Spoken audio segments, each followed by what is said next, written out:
Hey, Sonny, what are you doing over there? What? Well, you don't need all them fancy gadgets. What are you talking about? All you need is a 1911. This is a normal setup. If you can't do it in 8 shots, you shouldn't be doing it at all. All right, I'd like to see you do better, old man. Yeah, move on over. Let me in there. Let me show you how it's done, Sonny.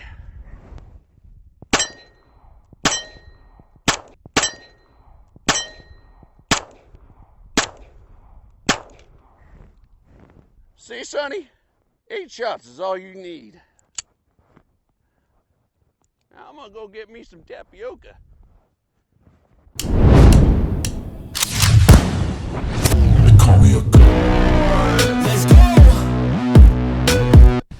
Hey guys, it's Gundidi here, and as you probably assume from the intro, this week we are doing a 1911. And in the world of 1911s, there are a plethora of them. There's some in the budget range, and there's some in those high-end price ranges. Well, today we're looking at one in that budget range, and I really want to know if it is worth the price range or if it's just crap. So that's what we're going to review today. This one is the Girsan MC1911C XLV. Yeah, I know, long ass name. All right, let's get you some back history of EAA and Girsan. So Girsan is a company out of Turkey. They produce a lot of different types of guns, and they got their start in, God, I want to say it was 2004. I don't have my notes here, so I will annotate it here on the screen if I am wrong. But 2004, they produced a clone of the Beretta 92. And that was a great addition for them because they could make a Beretta 92 for way cheaper than anyone else could out there. So it took off like storm. After a while, they produced a few other guns until 2010 when they introduced their version of the 1911. Now, I'm not sure if this one in particular was that first 1911. Probably not. This one's got a few extra initials after it, so it's probably a much later edition. But what's great is because they're made in Turkey, if you know Turkish guns, especially Canucks or any of those other big names, you know that Turkish guns are cheap. Not necessarily cheap as in manufacturing, but cheap as in cost. The Girsan's MC1911 is definitely in that ballpark. I think I've seen it online recently for about $350 brand new. And that's for a 1911, an all steel frame 1911. This takes a lot more work to build than a polymer frame pistol. So how did they get that cost so low? That's a secret they're not telling me. It's probably because cost of living and labor expenses are probably a lot cheaper there. But nonetheless, this is a Turkish-made 1911, and the Turks do make some pretty decent guns. So I do want to put some rounds on this guy and see how she does. Today I'm kind of going to do a little bit of a torture test to this guy. Not really, but I didn't bring any lubrication, and I forgot to lubricate it before I left the house. So, silly me, I had to put motor oil on it. Yeah, took it out of the dipstick of the truck. So, there's not a lot of motor oil on it, but enough to lubricate it. And I didn't want to go buy new 45 ammo, so we're using Wolf steel case ammo, which is also probably not the best thing to run on a cheaply made 1911. It's probably going to break an extractor, but we're going to find out today. We're going to put some rounds through it, make sure everything's operational, and tell you my first shot's opinion. We're going to go ahead and put some rounds on this guy, but before we go into the shooting, I want to go over some of the specs of this guy. Now, this guy is a Commander style 1911, so it's got a 4 1/4 inch barrel. It doesn't have the 5-inch barrel. It's got a full-size grip. It is got a extended beaver tail. It's got extended safety that is ambidextrous. It's got the skeletalized hammer. It's got Novak style sights. These are not Novak sights, but they are Novak style. And then it's got pretty aggressive cocking serrations. Other than that, it's got some grip texture on the front strap and the back strap. And other than that, that's basically a 1911. It is a bushinged 1911, which means just like a standard 1911, it's got a bushing that holds all the internal, or the barrel and recoil spring in place. You can get bushingless models, but this one is designed after the original 1911. So, of course, going with the bushing. Now, one thing I want to show you is the trigger of this guy. It is clear. The trigger on this guy is really actually nice. So, there's a little bit of take up to get to a wall. And that wall is firm, and then it breaks. There's not really any over travel after that. It's just right there. Let's go ahead and see that reset. Very audible and tactile, and you're back right on that wall, and then it breaks again. So great little pistol to showcase the 1911's capability in a budget platform. Granted, is there better 1911s than this? Even if this thing functions flawlessly, there are thousands of better 1911s than this. But is this worth the money? That's what we're trying to find out today. So today, like I said, I did bring some steel case. I did misquote. It is Tula steel case ammo, and we're gonna try it through the factory magazine that comes with it. And I brought a Mekgar magazine. You know, it's a little bit better magazine than what came with it, and maybe if there's flaws, maybe it's in the mag. We're gonna test that out. So let's put some rounds on target, see how she does. And anyone who hasn't shot 45 before, it is a little bit more aggressive in the recoil than your standard 9mm. So you do want to make sure that you got a good grip on the firearm and you're obeying the rules and safeties of firearm safety. That was a long sense of words just to say, obey the rules of gun safety, guys. Now, it is a 1911, so the safest way to carry this guy is chamber around, cock it, and lock it. That's throwing that safety up. Once that safety's up, you couldn't squeeze off around even if you wanted to. Now, once you're ready to fire, your hand does have to go into that grip, knock down that grip safety, drop that manual safety. All right, let's go ahead and put a couple rounds on target.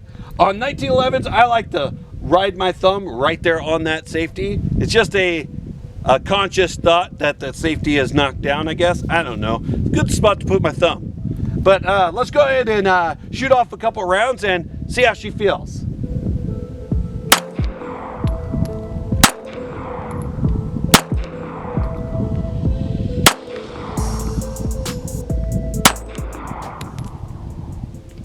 Oh, and we got a jam. So this one looks like it is a failure to feed. Yeah, it looks like a failure to feed. Or that mag catch slid up. Not sure. We're gonna put some more rounds and see if that's something that commonly occurs with this guy.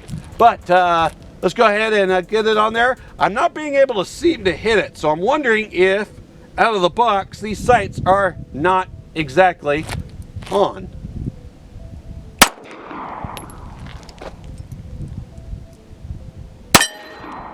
There we go. All right, and then that time, no lock back. So let's put a different mag in and see if it's a magazine issue or if it is a firearm issue. So we're gonna throw in this Mekgar mag. It's a little bit better magazine. It's not nearly the nicest magazine that you can get for 1911, but for some reason, I couldn't find my Chip McCormick or my Wilson Combat. So we're going with Mekgar today. Let's see how she does. We're gonna put a few rounds on target and hopefully I can hit it this time.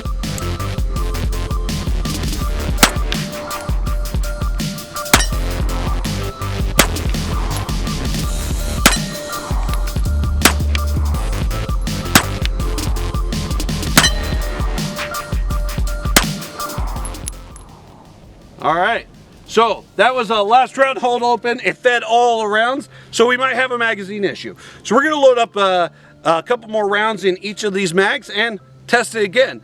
if it is a magazine issue, not a big deal.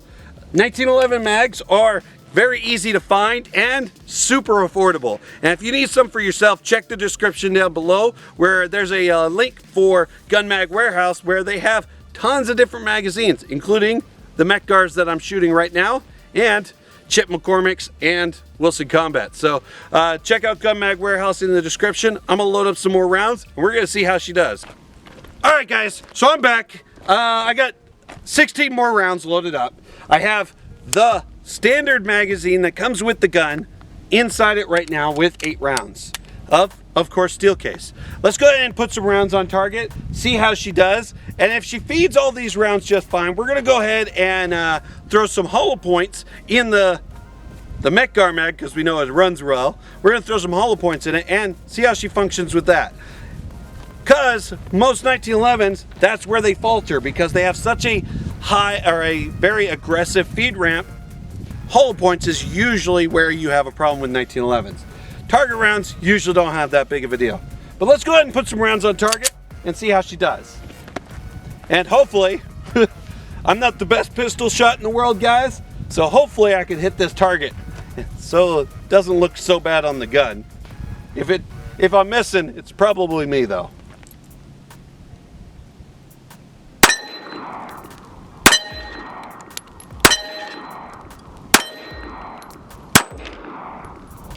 All right, so yet again, we got a failure to feed, but I think it yet again is that that slide stop there, that because it's slightly up. So I think it's the magazine. I think the magazine is pushing up that slide stop, and I'm not sure why, but we're gonna go ahead and keep pumping some rounds out and see if we have any more failures with this magazine. We may even ditch this magazine if it keeps malfunctioning.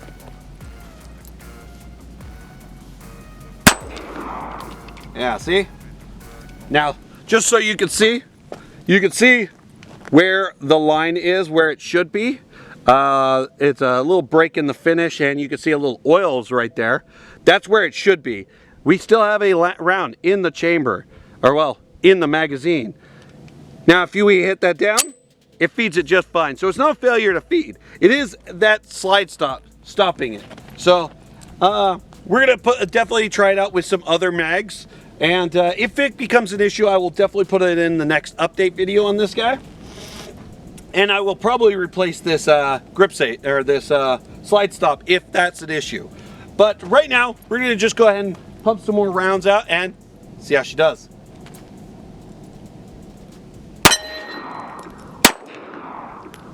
All right, that time, last round, hold open just fine. So, mag's working for that. Let's go ahead and put the Mech-Gar in and see how she does. All right, so now we got the Mech-Gar mag in. We're gonna put some rounds on this guy with this, and then if it feeds everything just fine, we're gonna put some hollow points in it, just to see how she feeds. Now, the hollow points I did bring are the best hollow points for 1911s. I probably should have brought some more aggressive hollow points, but you know, I only have so much money, guys.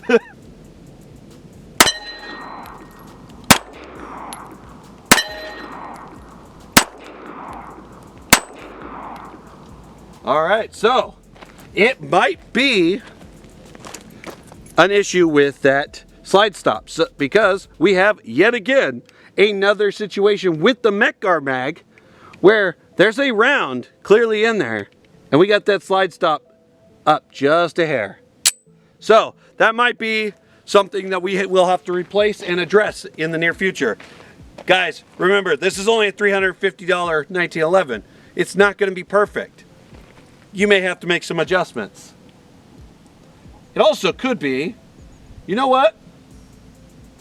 Now that I think about it, it's probably my grip. Because where my thumb is, it's right there. So let's go ahead and shoot it one-handed and maybe see if there was any more failures. So let's go ahead and see.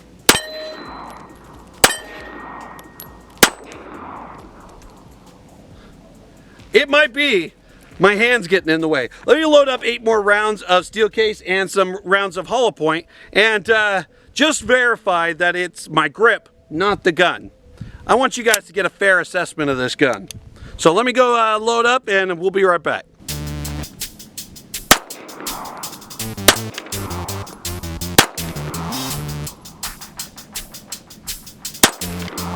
Well, if I can hit anything.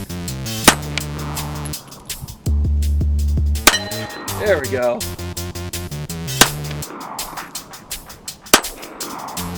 Alright, so it fit all 8 rounds just fine and slide locked open. So it was probably me that was causing those malfunctions earlier. But just to be sure, I did bring the Metgar, and we will throw our second hand on there just to see. Now the Metgar is loaded. Let's go ahead and put the couple rounds on target. I am going to try to keep my grip away from that slide catch as best as I can.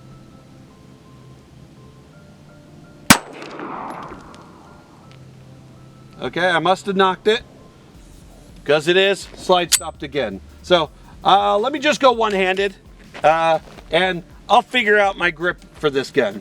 But one-handed.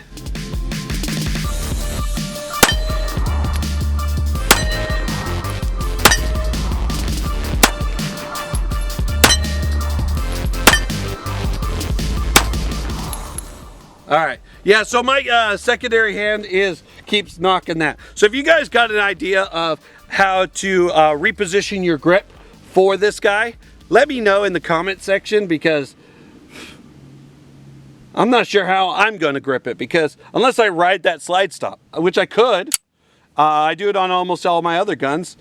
Maybe, I don't know, maybe I'll throw the, no, because that's going to knock that slide too. I'm not sure how I'm going to do it because I ride a thumbs forward grip. I'll have to figure out a grip that works best for this guy. I'm not much of a 1911 shooter. I've owned 1911s. I don't shoot them very regularly.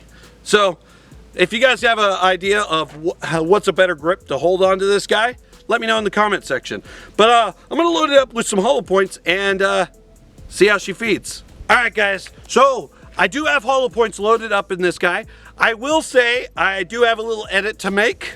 They are not critical defenses. They are Hornady, but these are the Hornady Customs, which is going to give us a better idea of how this guy feeds with hollow points, because these are a flat nose hollow point. So it's definitely something to check out, and we're going to go ahead and see how she functions. So and I got this in the original magazine, not the Metgar, because I wanted to see how this gun performed, not extra parts or different things. So let's go ahead and see how she does. It loaded the first round just fine. So let's go ahead and one hand, because I like to tap it. So we're gonna go ahead and one hand this. Oop, that was a flinch.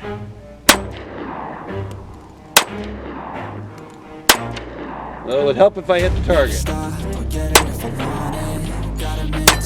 There we go.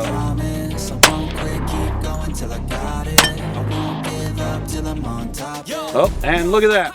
So this one is, it looks like a failure to feed. Ooh. All right, let's try that again. Okay. All right, let's go ahead and finish this mag out. Oh, well, that was my last round. Okay, so it did failure to feed that last round. Not sure what happened there, but yeah, other than that, it did function, all of them. And it did feed for the most part. All right, so in conclusion, for the price, this is not a bad little 1911. There's some adjustments I need to make to it, and maybe some adjustments to the gun that I'll make in the future. But for the price, you can't really dog it. It's pretty good. It's gonna at least work for the range. Would you rely on this for self-defense? If you don't have the budget to swing for something a little bit better, I mean, I don't see a reason why you couldn't. I will say I don't know the longevity of this 1911 because this is only my first few mags through it. So I have no idea. I've only put about 50 rounds through it. So who knows? But for a good target gun or a good range toy, why not? 350 bucks. I've spent more on stuff that functions less. So, hey, not a bad deal. But it is a cool little option for you for that 1911 platform. I do plan on doing some things to this guy in the future. Plan on throwing some upgraded parts on this guy. I plan on polishing some of the internals, and I want to see just how good a $350 1911 can get if you just put a little bit of time and maybe a tiny bit of money into it. I'm not going to go crazy. I'm not going to put high-end parts on it. There's no reason to do that, not on a $350 gun, but we could upgrade some stuff. Maybe throw some different sights on there. Maybe put a magwell, different grips, you know, cheap stuff. Stuff you probably would do to a $350 gun. Me, I'm just gonna polish some internals and get it cleaned up a little bit. See how she functions. I will post an update video once I do all that and put some rounds through it and see how she performs after that. But with my first rounds review, I'm going to say this is not a bad option. If you ever get a chance, you definitely should check the Girsan MC1911C XLV. It's a long name. I mean, look at that. That is a long name. If you ever get a chance, check one out. If you guys haven't checked out my website yet, the website is www.gundeity.com, where I will also post this video on that website too, and it will also have links on how you can get extras. Things I can't post on YouTube. Also, if you guys haven't joined my Twitter or my Instagram, both are at @GunDeity. Definitely check them out because I post specials that I find all the time on both of those social medias. So if you guys ever want to get something for a good price, check out my Twitter or my Instagram where you can keep in the loop of all the different deals that I can find for you guys. Guys, I post a lot of things on those sites, including behind the scenes and just some really cool pictures. So definitely check out my Twitter and my Instagram, and check out the website, www.gundeity.com. All right, guys. My final thoughts, great little pistol. You should get one for yourself. And guys, as always, this is GunDeity, and I'll see you for the next one. I got a God complex. Haters love to hate, but I never feel pressed. Got a lot on my plate, but I never get stressed. I'll take all the pressure like I'm acing this test. And like a damn Freemason, I'll run this nation. They call me a